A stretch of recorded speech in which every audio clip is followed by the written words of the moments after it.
So we're less than a week away now from Dragon's Dogma 2. I am beyond keen for this game. It honestly looks like it could be a Game of the Year contender, if not a contender for one of my favorite games of all time. It honestly looks that good to me. But no matter how excited I am for it or how good I think it's going to be, I do have a few small concerns about the game that have me a little bit worried it might not live up to how good it looks in the trailers. Now, like I said, this doesn't mean that I think it's going to suck. I think it is going to be absolutely great. So this is meant to be like a Suki video having a big whinge about, oh, this game's going to suck, it's going to be terrible. That's just not how I think at all towards this game. I think it's going to be potentially the game of the year, but there are still some concerns. And like I said, I wanted to go over those because I do like to have a balanced opinion. I'm not all just going to give it praise for everything when there are definitely a few things that don't look as good as they probably should be. Now, the first thing that I wanted to mention is to do with the frame rate. And this is that they have pretty much come out and confirmed it is going to have roughly 30 frames per second, but it is also an uncapped frame rate that is targeting 60 frames per second. Now, for those who don't fully understand that or even understand the frame rate and the difference between 30 FPS and 60 FPS, most games that we play in this day and age on,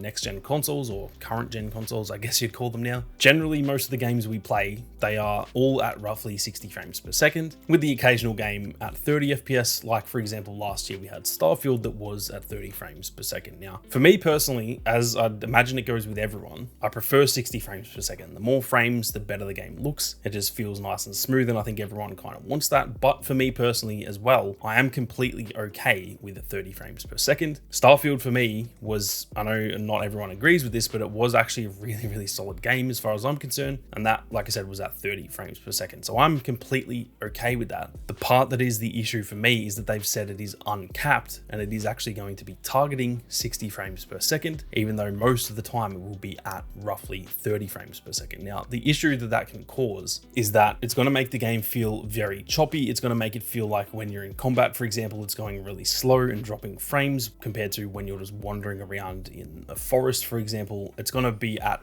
closer to 60 frames per second. It's going to feel really smooth. And when there is that differential between sometimes being at 30, sometimes being at 60, or really just anything in between, it can make that game feel very choppy and just feel like it actually has performance issues, even when that isn't necessarily the case, because they've come out and said it is uncapped and it's going to be targeting 60 frames, but it's not necessarily always going to be going at 60 frames per second. So it's really weird in that it won't have performance issues, but it will feel like it does, if that makes sense. And I personally would much prefer if they just locked it at 30 frames per second. It would feel a lot smoother. It wouldn't be chopping and changing between 30 to 60 to 30 and again anything in between. And that is something I'm a little bit concerned about, that it's going to make the game feel a bit sluggish and just overall a little bit choppy. Now, another concern that I've got, and this is probably the biggest one for me personally, is the game only has one save file. So let's just say you start the game and you choose whatever vocation you want to go as, and you get to the first boss fight and you fight that boss and you kind of like that vocation, but you would like to try a different one and try it against that same boss so that you can see how they feel and which one you want to go with moving on for the rest of the game. Unfortunately, you can't just go and make a new save file and,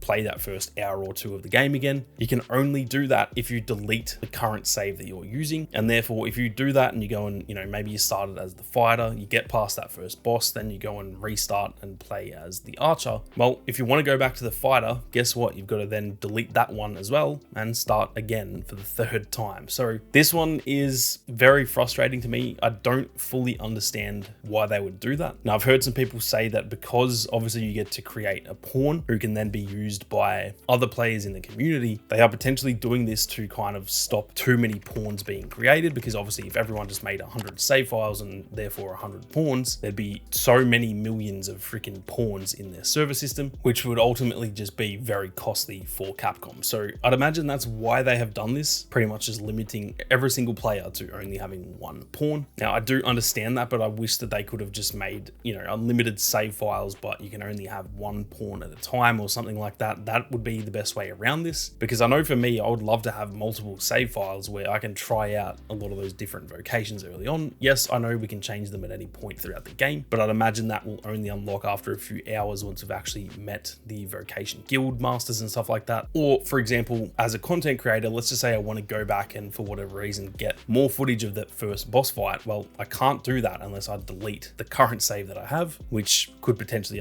could be like 30 hours in, and that is obviously not something I want to do. So this does have me a little bit concerned that a lot of people are going to be kind of annoyed about that. I myself am a little bit annoyed about it, but I don't think it ruins the game or anything like that. It is just one of those kind of minor annoyances that, yeah, like I said, I think a lot of people are not going to be very happy about. Now, another concern that I've got is to do with the size of the map. They have confirmed it is 4 times larger than it was in Dragon's Dogma 1, which for context, I think should be roughly twice the size of the Skyrim map, which, don't get me wrong, isn't too big, provided you can actually make that world feel alive. And that is something I'm just slightly concerned about. Not that I don't trust them to make it feel alive. It's just, yeah, any game that, you know, they come out and say, oh, their map is just absolutely freaking massive. Part of that can be a good thing, but part of that can definitely be a bad thing. And I've seen plenty of games that just have kind of empty and boring worlds. And that is something I definitely don't want in a game like this, where there is so many awesome creatures and all that kind of thing. The map itself looks awesome. So I just hope